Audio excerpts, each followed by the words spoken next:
Why have the black community gotten poorer since the passage of the Civil Rights Act? Tell me that. Because of the way the culture has been perpetuated through the Hold years. on. Think about it.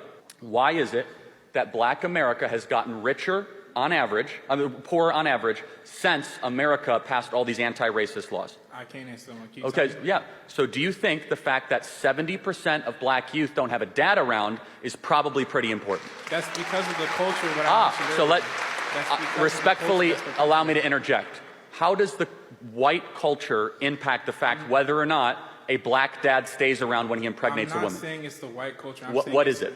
The culture that has been perpetuated through the 200 years of slavery, the 100 years of segregation, and Jim Crow laws. The marriage, so I got to interject again. I'm sorry, I don't mean to interrupt too much. But in 1960, before the Civil Rights Act, 20% of black youth had a dad around. Now it's, 20% were single fathers, 80% had a dad around. It's been inverted.